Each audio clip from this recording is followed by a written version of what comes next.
I think that's everybody. So I'll start. Good morning, everybody. Thank you for joining us today as we explore the myths and fears of both employees and employers surrounding BYOD, and we will share with you the solution that Trams and Jamf have that will allow you to offer your employees choice of mobile device on your network, safe in the knowledge that it is secure. My name is Samantha Andrews. I'm the Vendor Alliances Manager here at Trams Econocom, responsible for the relationships we have with Apple and its associated vendors, of which Jamf is by far the largest. For those of you who are new to Trams, we launched as an Apple authorized reseller back in 1990, a date my daughter thinks was the dark ages. And when you think back in terms of where we are today with IT and the way we use it, it probably was. Originally Apple first, we've grown into a leading B2B IT systems and services experts. And in 2021, we joined the Econocom group, who finance and facilitate digital transformation for companies throughout Europe and the UK. They've also been around since the dark ages. As a Jamf Gold reseller and Jamf integrator, we manage over 100,000 Apple devices across a broad spectrum of business industries. Our team are fully versed and accredited in both Apple and Jamf, and we were actually a recent contributor at Jamf's annual user conference in the US back in September. So you can be safe in the knowledge that we know what we're doing when it comes to mobile device management. And so it will give me great pleasure to hand you over to Martin, our CISO from Trams, and Adam from Jamf to take you through today's webinar. Obviously, as you can tell, we've muted you all. So if you have any questions, please use the chat facility. We'll answer your questions either at that time, or we may cover them off later as we go through the webinar. Anyway, thank you for listening to me. I'll hand you over. Cool. Thank you, Sam. Yeah, my name is Martijn. As Sam said, I'm the CISO for Trams, but I'm also part of the senior technical team. And it's my pleasure to do the first part of this webinar to discuss a few things around BYOD. So the first thing is what actually is BYOD? So bring your own device. It's normally a process to allow users to use their personal devices to access corporate resources. But when discussing BYOD with customers, we're not necessarily talking about the actual meaning of BYOD, but we are talking about securing the process of BYOD. What we have seen and what we still see is that many companies either have no policies around BYOD, or they have policies, but they are not necessarily enforcing them. In many cases, there's no controls on what users are allowed to access or not access on personal devices.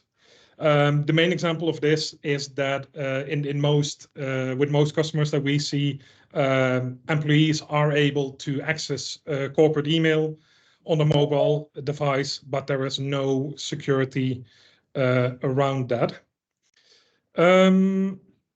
Accessing corporate data on mobile devices comes with significant security implications. When unmanaged devices are used to access corporate data, the data can be lost or even worse, being exposed when these devices get either misplaced, stolen, or when devices are affected by malware or malicious applications. The advantage of managing BYOD devices is that the IT team can apply rules and restrictions around the use of corporate data on personal devices to make sure that only authenticated users with compliant devices on secure connections actually have access to the corporate data. What I've said before, so when managing BYOD devices, we want to make sure that all items in the whole BYOD workflow are secured. First of all, we want to make sure that the user authenticates against a known identity provider to absolutely make sure that we know that the user actually is who they say they are. That is all to make sure that when a device gets misplaced, stolen, or when a device is in the hands of a 3-year-old watching Peppa Pig videos, we don't want any of the corporate data to be available at that point. We only want corporate data to be available when a user is actually authenticated. The second thing we want to look at is that the device is actually compliant. When devices are not compliant, so either a device is jailbroken or there are malicious apps or malware present on the device, there is a big risk that the data on the device can be exposed to third parties. Using BYOD management, we have functions and features in place to actually identify when those malicious apps or when a jailbroken device is found, and we can basically stop the access to corporate data. The last thing we want to make sure is that the connection from the personal device to the corporate data is secured as well. Unsecured connections are a leading cause for data loss. So therefore, using a ZTNA, a zero trust network access solution, gives basically the personal device a fully encrypted access to the corporate data. Only when all 3 items are compliant and matched, so a user is authenticated, the device is compliant, and the connection is secure, we will then give access to the corporate data. And a big thing when we discuss BYOD management with customers is we often get a lot of questions from end users regarding the data that is visible for IT teams on their personal devices. When implementing BYOD management, basically a separate partition is created on the mobile device, and this partition will then be used to deploy all the corporate applications and applications that need access to corporate data. These applications are pushed by the IT team of the customer, and the main thing is that the IT team will only have visibility over that partition. IT teams will then be able to create configuration profiles to secure corporate data. So, for example, they can block the copying of data from an application on the secure partition to the personal partition, whilst still allowing the copying of data between apps on the secure partition. IT teams will be able to collect security information from a device, but that is all to make sure that the device is actually compliant and should be able to receive or would be able to get access to the corporate data.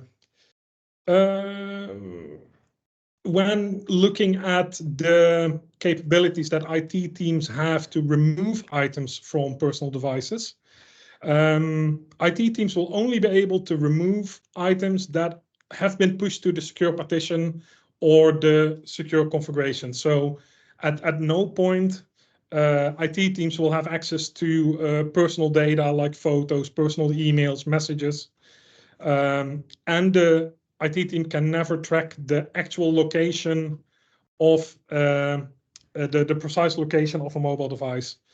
What IT teams can do is when a non-compliant application is found on a device, let's say on the personal partition, there's the TikTok is installed, for example. If IT doesn't want to allow access to the systems when TikTok is installed on the device, they can then block access and tell the user, okay, you have this non-compliant application. If you remove it, then you will have access to corporate data. Finally, IT teams aren't able to collect any personal user information for the device, or they can't restrict how the personal device is used by a user. So all functions that a user should have access to are still available. and in order to have a look how we can deploy this together with Jamf solution, I would like to hand it over to Adam now, and he can tell you a bit more on the technical side and how Jamf's implementation of the whole BYOD management is done. So Adam, all yours.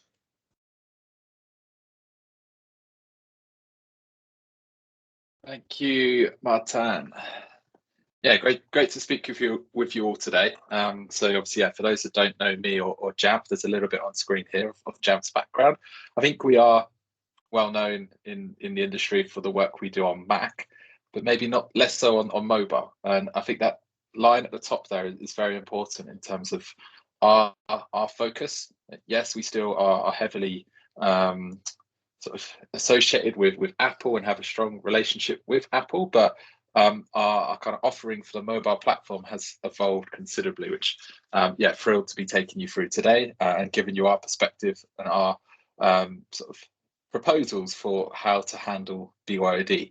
I mean, we at Jamf, full disclosure, we are fully embraced with BYOD. I myself just carry the one device now. It's my personal device. It's enrolled with Jamf and utilizing all of the solutions. So yeah, we eat our own dog food, is I think is the expression to kind of coin there. So as Martin said, let's assume we're all familiar with the concept of BYOD. So I'm not going to necessarily sort of delve into what BYOD means, but more so share with you some of the research that we have done into what risks mobile actually poses to our organization and obviously to our data from a security point of view. Then we'll introduce how Jamf can potentially help, but also not just Jamf, how solutions in general can help. We obviously acknowledge there are multiple solutions and more than one way to skin a cat to kind of solve this challenge. And then we'll be doing a couple of live demos. They are pre-recorded demos, so I'm not taking that risk to kind of do complete live demos on a webinar, but we've got sort of live demos of both an iOS and for those of you Android, we also have an Android demo that we'll be walking you through today. So I'll make it very clear, our mobile offering supports Android as well. Looking at the mobile portfolio, so obviously on the management side, that is the one caveat to what the statement I just made. We are sort of still focused on Apple when it comes to device management. However, on the security side, we support Android across the board. So we'll talk about sort of how these solutions kind of knit together and help with the BYOD challenge. But we have a zero trust network access ZTNA solution, a mobile threat defense solution, and what's slightly new to the Jamf portfolio, for those of you that maybe haven't seen much from Jamf in the last 12 months, is a product we call Jamf Executive Threat Protection. So this is a very unique solution. There's no other tool on the market that does this. It effectively allows us to detect really sophisticated levels of cyber attacks such as Pegasus and Predator. So it's a forensics or detection tool aimed to identify if a mobile device has been compromised through very sophisticated spyware campaigns. So very exciting product. I'll be sort of talking about each of those throughout the presentation. So a little bit more on our mobile pedigree before I share some of the kind of research. So first and foremost, we are the only company that offers mobile device management, mobile threat defense, ZTNA, and this XDR detection type technology. We have, so as I mentioned, you may know Jamf for what we do on Mac, but mobile it's an area we have a lot of pedigree. We're recognized by Gartner and other analysts as leaders in these spaces. One of the things that sets us apart is we have an in-house threat research team. Now, this threat research team, there's a subdivision that's solely responsible for looking at threats and vulnerabilities that target the mobile operating systems. What that effectively allows us to do is ideally stay ahead of attackers, or at least in line with them when it comes to finding ways in which they might try to compromise a mobile device, and then obviously making sure we have the tools in place to combat those. So brilliant in-house threat research team. I'll be sharing some of their work in just a second. But if you want to do your own research after this session, quick Google search for Jamf Threat Labs will take you to their findings. A big thing with our products, which I think is very important, especially on the security side, is that they've all been purpose-built for mobile. That is really important to us, that the end user experience is not impacted. The last thing we want to do when you have a user that has, especially with their personal phone, to have any kind of perceptual impact to its performance, or kind of creating friction to how a user actually uses that device. So we always make sure that the products we build are aligned with both Apple and Android's frameworks, APIs, etc. So everything we do is in line with what the operating systems allow us to do. But as I mentioned, that allows us to deliver a far superior end user experience than perhaps other sort of existing security tools that then suddenly in the last couple of years have announced support for mobile. We have a strong integration with Microsoft. I'll talk about the kind of conditional access workflows that we are able to sort of open up to you. And Pegasus, as you can see, sort of front and center there. This is obviously the most well-known mobile malware attack that exists today. It's developed by NSO Group based out of Israel. It's claimed to have legitimate purposes. So often governments use it to spy on sort of opponents of the state. It's essentially a malware that's installed on a mobile device that gives complete access to the attacker. So it allows remote access to microphone, camera, all files, messages. Now, the reason why I've mentioned it is we were the only security company last year that had a confirmed detection of Pegasus malware. So hopefully that's given you the confidence that what I'm talking about or going to talk about in the next sort of few minutes or so is backed up by a brilliant team and brilliant products. So the mobile threat landscape as it stands, some of these stats here were taken from a recent study that we did internally. So we each year produce a report called the Jamf 360 report. Again, if anyone's interested, we can most likely send that as part of the follow-up, where we analyze the data from our existing customer base for the year just gone. Some of the things that stood out from a mobile point of view is that phishing attacks are 50% more successful on mobile, because, and I must say before I go into the reason why I'm sharing these stats is one of the concerns with BYOD and why companies maybe aren't as keen to fully embrace it is the security of mobile phones.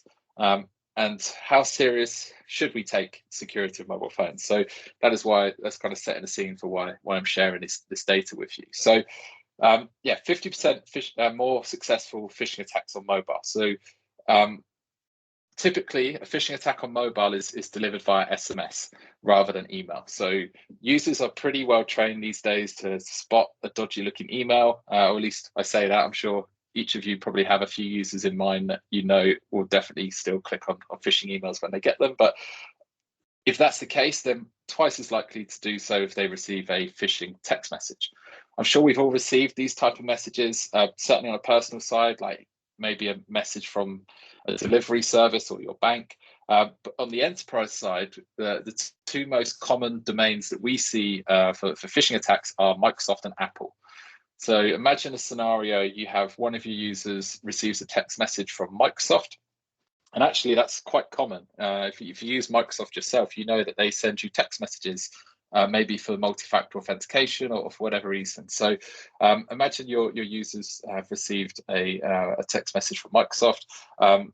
When we another stat that's not on screen here is we found that 9% of all phishing attacks are actually on a mobile phone are successful. So if you've got 100 users, 9 of them are going to click on that Microsoft text message, taking them through to a fake Microsoft site. The next slide after this, I'll kind of build on that story. So I'll just kind of park that there, but just try to sort of remember those stats before we move on. We have 8% of organizations accessing, with a mobile device, accessing a third-party app store. Now, what's interesting about this is this was looking at last year's data. And for those of you that are kind of up to speed, you would have known that Apple have recently announced the ability for third-party apps to be downloaded or to be available iOS within the European Union. So it's still within the EU, not in the UK yet. We don't know if that will change, but still something to keep an eye on. But that 8% of devices accessing a third-party app store obviously then consist of Android devices. So yeah, obviously something to consider. If a user has apps on their mobile phone, their personal phone from a third-party app store, that doesn't mean that's a immediate security risk. Just because the app was downloaded from third-party app store doesn't mean that that app is malicious or has malicious intent. However, what we do find is when apps are downloaded from third-party app stores, they typically have less vetting than a genuine or an app from the official app stores. And if they're going through less vetting process, there's a higher chance that those applications either knowingly or unknowingly to the developer are acting in a malicious way. So some organizations, as Martin sort of alluded to earlier, want to maybe put restrictions in place that if you have a device that's accessing third-party app store, you can't access company data. You just want to kind of close that door as a potential risk, and that's something we can talk about later on in terms of how we do that. We also found sort of percentage of organizations. Sorry, Adam, can I just come in and ask a quick question? Please. Someone's actually, because we're talking about apps, someone's actually specifically asked if how can companies expect employees to use personal devices to access company emails, etc. They shouldn't be able, but they can't stipulate what apps they can actually use on their personal devices. So I know, like we were saying, if you've got downloaded a third-party app, TikTok or whatever, and you're saying you can't now access company data, obviously you're specifying the use of what someone has on their own device. Is there a way around that, or not? Yeah, there's a couple of things you can do. So firstly, I know sort of UK government organisations, departments within the UK government, even if it is a personal phone, they just will not allow the use of TikTok. That's part of their company policy. So you could make it as part of your company policy. Yeah, if you want to access TikTok on a personal phone, that's fine, but you're not going to have access to work data on that device. Now, obviously, that's quite a strict policy. That's where you can then, and we'll talk about what we can do to help in this state. You can then start to, rather than sort of say you can't have TikTok on and company data on the same device, you put more security around how the user accesses that company data. So through the form of sort of VPN, zero trust network access tools, you can sort of ensure that if the user is accessing company data, they're doing so through an encrypted tunnel, which is partitioned from the personal side, and if not completely eliminates the risk, significantly reduces the risk associated with something like a third-party app or TikTok being present on the device. Sometimes as well, it's not so much the restriction. Some companies just like to have the knowledge.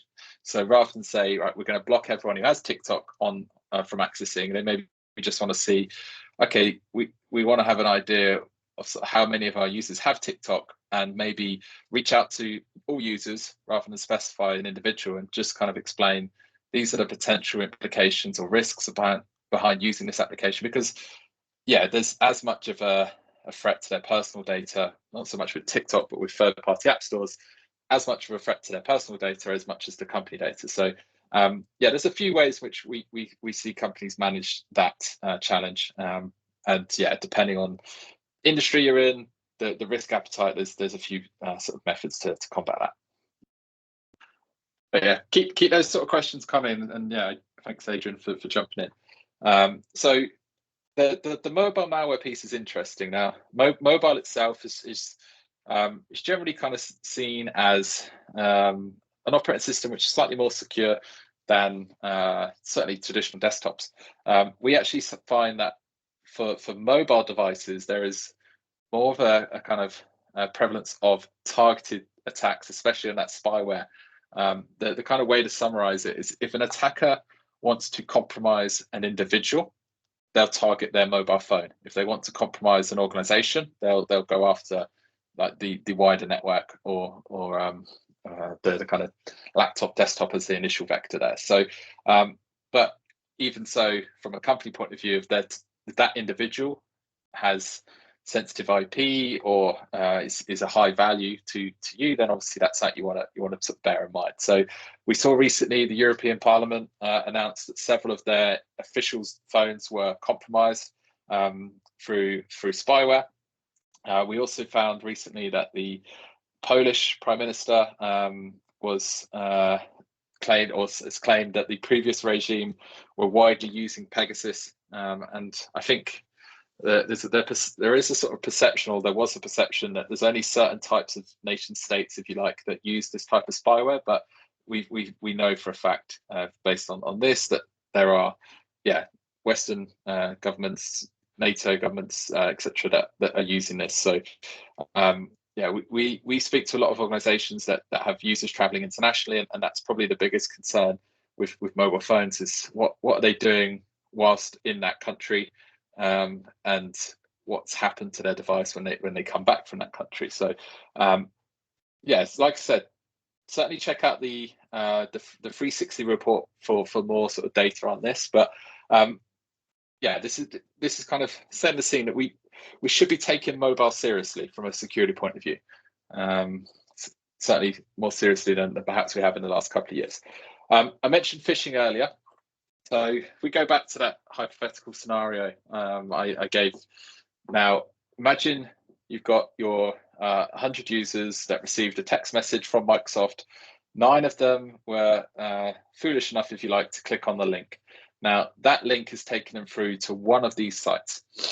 One of these is a genuine Microsoft login page. Another one is a genuine phishing page. Very difficult to spot. Now, maybe in your own head now, you could do a quick guess which one you think is real, which one you think is phishing. When I do this in like a... Be interested to see people in the chat, see what they think is the right one, right or left. Yeah, when I do this in a live sort of scenario, every time it's 50-50. So I imagine it'd be the same online. So we'll go 3, 2, 1, big reveal. So yeah, the one on the left there is the real site. Now I have been a bit sneaky. What I haven't done is expanded on the URLs. For those of you that probably would sort of check this yourself, if you actually clicked on the URL at the top, there would be a load of subdomains that followed login.live.com. But it kind of proves a point as well that on a mobile phone, it often, because of the size of the screen, the full domain isn't shown. So the user just sees login.live.com and thinks, yeah, that's legitimate. So goes ahead and logs in with their credentials. So what can we do about it? Now, as I mentioned, we at Jamf, we have a strong partnership with Apple. The same is true with Android. So for those Android users, a lot of these technologies cross over. So the first thing you can do, and users can do, is certainly be aware of the inbuilt security features that Apple build into iOS and that Android build into their operating system.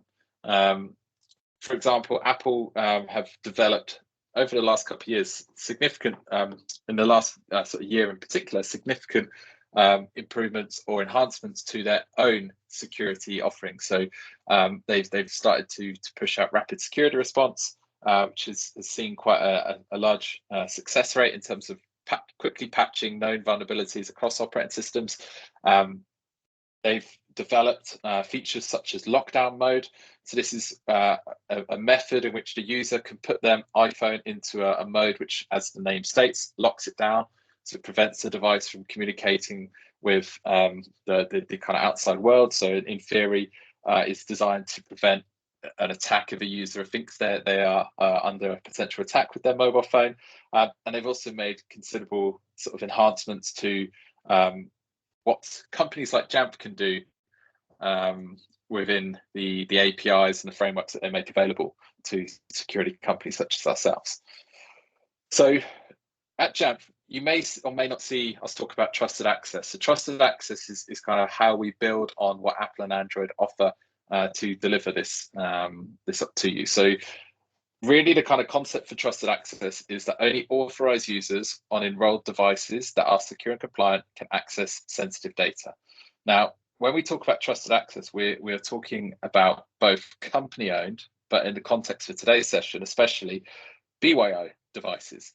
And you'll notice, or maybe you haven't, but the second line there, we deliberately say enrolled devices rather than managed devices.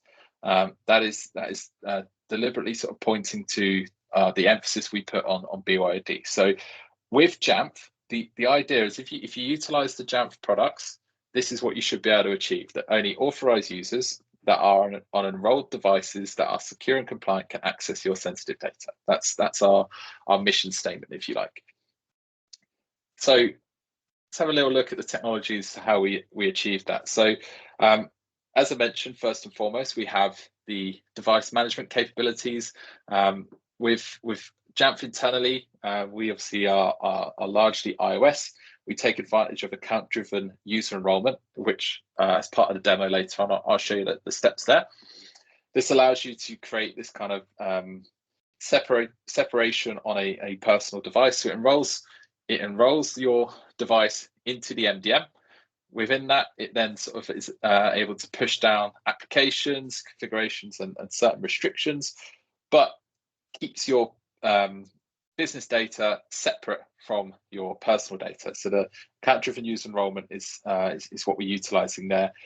There's a lot of security features within that MDM profile as well. So, for example, you can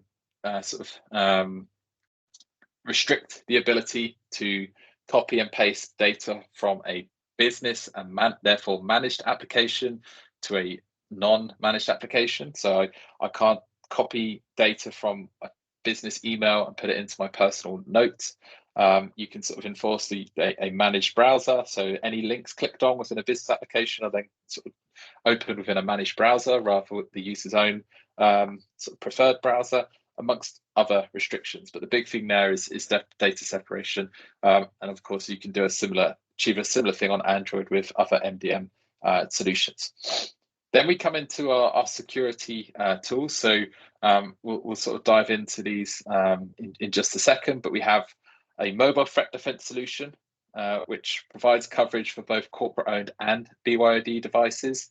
So essentially, this protects your work applications. It's an application that gets installed onto the business side of the device to provide sort of protection against sort of more of the device-based risks that might exist. So identifying potential malware, identifying jailbroken devices, and the sort of vulnerabilities within an operating system, as an example. And at the same time, we're also pushing down a network configuration. So this is utilizing VPN configuration or VPN technology to ensure that business applications are routed through a secure tunnel. So you can sort of control, sort of, as I mentioned earlier, what or how business applications are accessed on a device, and that's done through this secure VPN tunnel. In addition to that, you can also apply policies to the sort of traffic on the business side of the device. So, for example, within that managed browser, if you don't want a user to go to certain websites, you can sort of apply restrictions within that managed browser. But of course, they open their own personal browser, such as Safari. They can access whatever websites they like. So looking at these in a bit more isolation. So as I mentioned, Jamf Protect, it's our mobile threat defense solution. Incredibly sort of seamless or lightweight deployment. So on a BYOD device, as soon as the user enrolls into Jamf Pro or any MDM, you can create it that this application automatically gets pushed down and configured on the device. So as part of the demo, I'll actually demonstrate this to you in terms of how that is deployed. Very lightweight, very easy to kind of configure from an admin side, and certainly from an iOS side. So provide protection on the device. It will identify, be able to identify and feed back device-based risks or vulnerabilities, such as whether the device itself is running on a outdated operating system, a vulnerable operating system, or sort of, yeah, if you want to really kind of push into the rapid security response, if a new version has just been released, that the application can kind of pick all of that up. In addition to that, it can provide a kind of real-time or notification feed into services such as Microsoft Conditional Access. So we give devices a risk score, and this is all done via this application. The risk scores are high, medium, and low. That can be sort of fed into a Microsoft workflow, if you like. So if you're already utilizing conditional access, this can add or enhance that. So you can sort of firstly say, if you want to access the Microsoft suite of applications, you need this Jamf application installed on your device from a security point of view. And then secondly, if the Jamf Trust application is reporting you have a high risk device, that will be fed into Microsoft. The user won't be able to access until their risk has been removed, remediated, or reduced. Now, if you do or don't utilize Microsoft Conditional Access, we also have other options available to you. So within the same application that the mobile threat defense product is deployed, we also have this built-in split tunnel VPN option. So imagine if we start at the bottom of this network diagram, you've got the mobile device. And by the way, this technology is available across platforms if indeed you want to sort of look in that in the future, but obviously focus on mobile for now. So we have the application running. You have this option for certain traffic to be monitored from a security and content filtering point of view. So as I mentioned earlier, your business traffic will be routed through from a security or content filtering point of view. But the important thing is the split tunnel. So this is where you define what is a business application, and then that traffic goes through a secure VPN. The VPN protocol we use is the WireGuard protocol. If you're not familiar with WireGuard, it's very common in the consumer VPN space. So for example, NordVPN, I know it's probably the #1 VPN, personal VPN in the UK. They use WireGuard as their protocol. Reason being, yeah, very, very quick, user-friendly, and brilliant on a mobile device. We use that same protocol. So speed is not impacted, performance is not impacted. But from your security point of view, you then apply policies to that traffic. So let's say you defined what business applications you want to route through the VPN. You then define what policy is required in order to access that application. So you can state, right, this application, if you want to access this application on any device, the device has to be enrolled into our MDM, first step. The device has to be running latest version of operating system, second step, and free from malware, free from third-party apps, whatever you want to do. That information is all sort of made available through us having the application on the device and then applied at that software-defined perimeter. As an additional layer of security, the VPN itself uses per app, per connection microtunnels with a dedicated IP. So you can then start to do things like IP lockdown within the application. So if we use the Microsoft phishing example I gave earlier, what you could do within your Microsoft environment is you could make it a condition that all traffic from a mobile phone has to come from the Jamf VPN IP or however you want to configure it. So what that means is even if a user does give away their credentials, the attacker still won't be able to access the network because it's not come from the approved IP, which the VPN provides to you. I mentioned we have Jamf Executive Threat Protection as well. So this is something which is probably worth a whole separate webinar on, but for those that are interested, it's as I mentioned earlier, it's a tool which allows us to determine if the phone has been compromised. How we do that, we perform deep analysis. So we collect logs from a mobile device. The reason why this is still relevant on a BYOD point of view is the logs we collect are very user privacy sort of focused. So we collect sort of logs at the kernel level, so sort of, system diagnosis, sort of real deep analysis of those logs, but we do not look at passwords, pictures, browser history, anything like that. What we then do is we analyze that data that we collect, and we know to look for suspicious behaviors, known indicators of compromise. but this is all happening within a matter of seconds.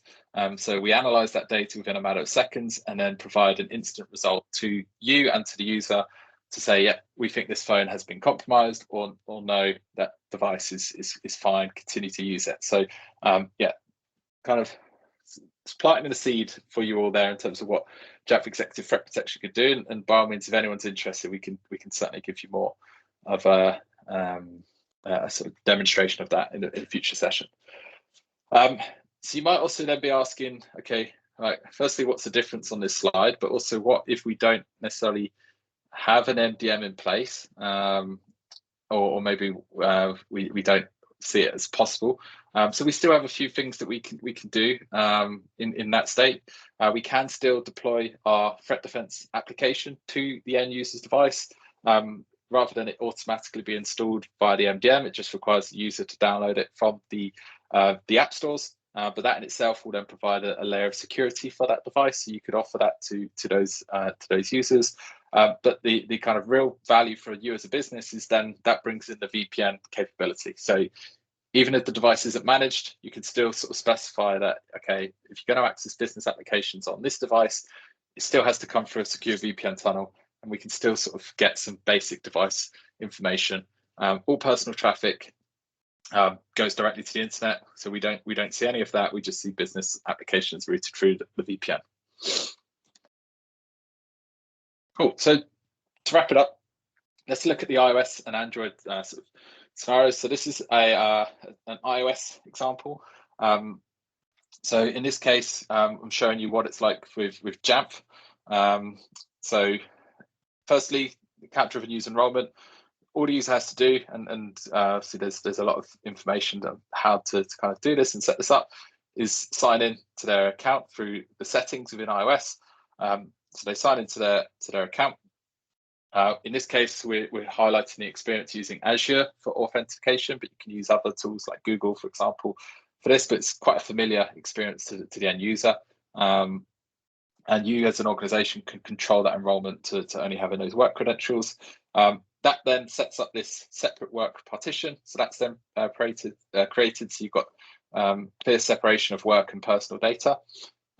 This then sort of shows the confirmation, if you like, for the enrollment into Jamf Pro. So it's also important to highlight on the right, it clearly describes what admins will and will not be able to do, as Martin mentioned at the start, or his slide quite neatly showed what an admin can and can't do. It's all sort of within this enrollment process for the end user. So once they've enrolled, they then will start to get these notifications. So I mentioned earlier, you automatically can push through certain applications to be installed when a device is enrolled. So in our case, we push through a self-service application and the Jamf Trust application from a security point of view. If the user goes back to the settings now, they can clearly see the separation of their work and personal accounts, and they've now got these business applications installed. I myself, I also go one step further, and I within iOS, I utilize focus modes. I've got like a dedicated screen for my business applications and my personal applications, and that screen disappears outside of work hours. So for those of you that are maybe sort of have users worried about getting notifications at certain times in the evening after they finish work, you can also create settings in place to manage that quite neatly, which is cool. So yeah, looking within the Jamf Trust application, the user can see themselves, like if there is if their device risk has elevated, it will visibly show them on this screen. So at the minute it's green, everything's good. If it was to increase to a medium risk, or it would go to orange, or a high risk, it would go to red, and it would clearly explain why that risk has been increased. This is having a look at another tool we have called the self-service application. So this is where users themselves can download business applications. So if you don't want to necessarily push more applications to a personal device than you or the user may want to, so in our case, we've only pushed down 2 applications, then you make it all optional in the self-service, so users can then sort of install other applications they would prefer. So in this case, we've got the user installing the managed Chrome browser. which is going to be set up as utilizing the per app VPN for connection to this application.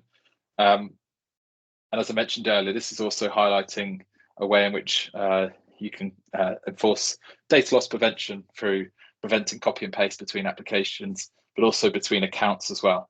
So within the mail account, I can not copy. I've got my business and personal mail accounts, but I can't copy and paste between the two. It's quite a nice feature there. Now with Android, so obviously with Android, in this case, we're using Microsoft Intune. So during enrollment, there's a work profile that's created on the device. See, same as before, it allows the company to manage business data and apps, but leaves everything else on the mobile device under the user's control. So obviously very similar in terms of what we talked about for your for the iOS experience.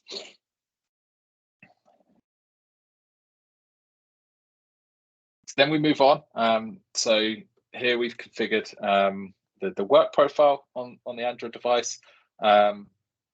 So this is a corporate version of the Google Play Store, so it only offers the ability to download and install apps that have been approved by the organization.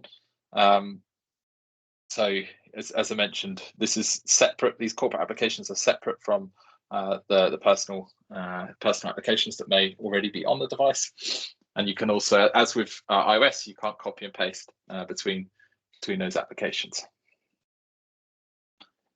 So where does Jamf come in? Same as before, you've got the same application, the Jamf Trust application that you may have noticed. Couple of steps the user has to follow just to activate, but very simple.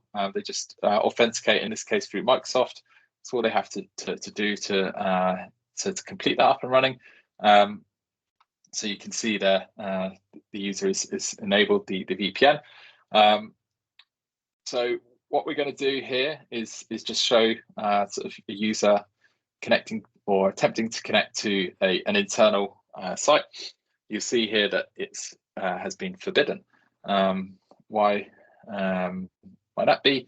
Because they tried to access it on the personal Google Chrome. They go to the business Google Chrome, they'll be able to access the site. So this again is just highlighting how you can kind of control that access through a managed browser.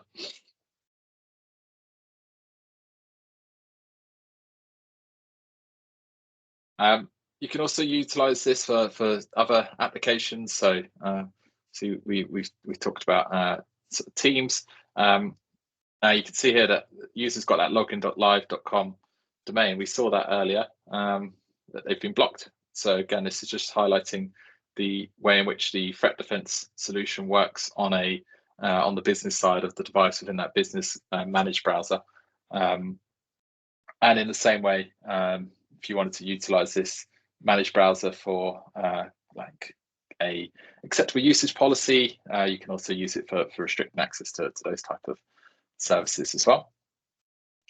And then the last bit is I mentioned earlier on iOS, that kind of risk scoring. So you can see here the application is reporting that the device is at a risk level not acceptable to the organization, so therefore unable to connect to business application, in this case Teams.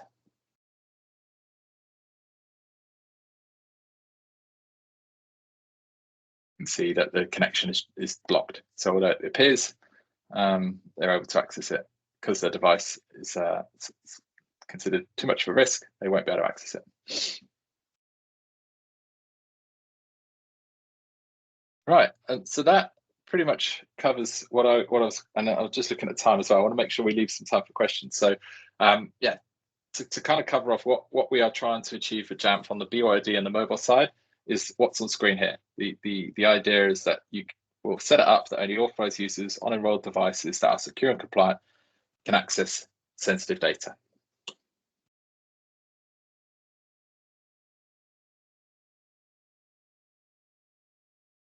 Shall we open up to some Q&A?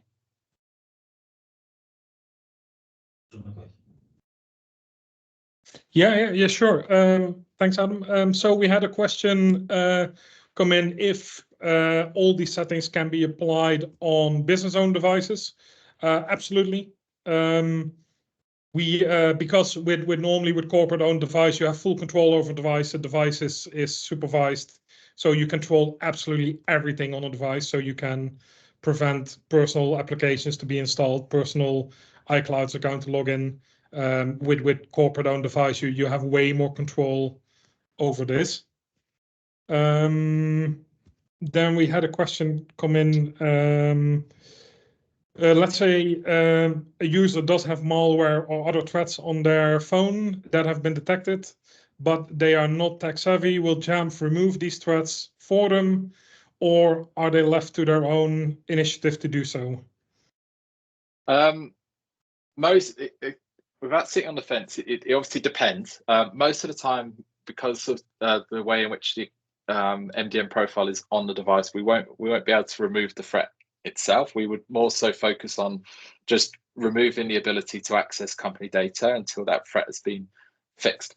Now, within the application, we do provide an end user like notification, but also there's a part within the application which explains how to fix. So in some scenarios, it might be the case that we've identified a common one a couple of years ago was there was a vulnerability within WhatsApp that allowed attackers to remotely install malware onto a device. Now, that vulnerability was quickly fixed through a subsequent update of WhatsApp, but any user that didn't update the application would be at risk.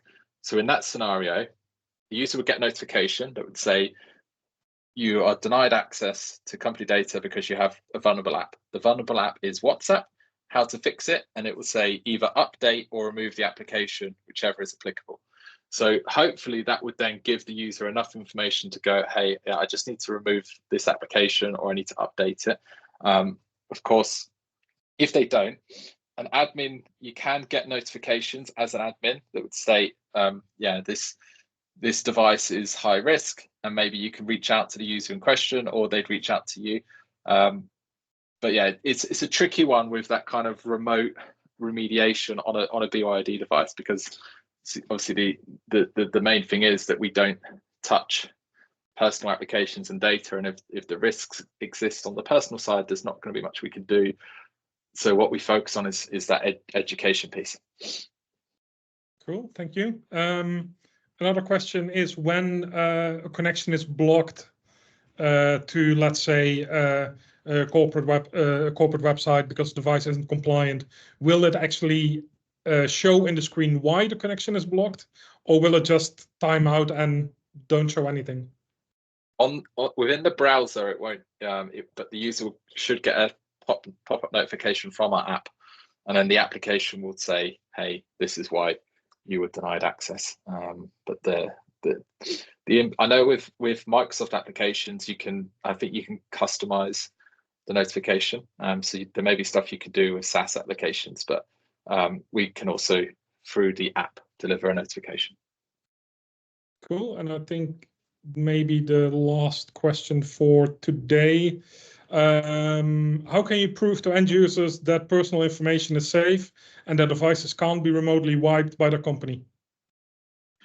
I think that's the good thing when you go through that enrollment process, both iOS and Android, it clearly states before the user agrees to anything, this is what a company can do, this is what a company can't do. Now, both of those are, it's sort of mandatory that for both iOS and Android that the user sees that and the user themselves consents to that before enrolling. So yeah, it's built into that enrollment process that the user, before they actually click continue and enroll their device, it's clearly visible. This is what we can do, this is what we can't do. Do you wish to continue and then follow the steps? Cool, thank you very much. Looking at the time, I think this would be it for today. Sam, I don't know if you want to have the last few words. Mute. You're mute, Sam. Honestly. Classic. Rookie mistake. I just want to say thank you everybody for joining. It's been a pleasure to have you with us, and we will be following up via email with information for you from the guys would want to share with you. So please look out for that, and enjoy the rest of your day. And again, thank you for joining us. Thanks all. Take care, everyone. Yes, Enjoy. thanks all. Bye bye.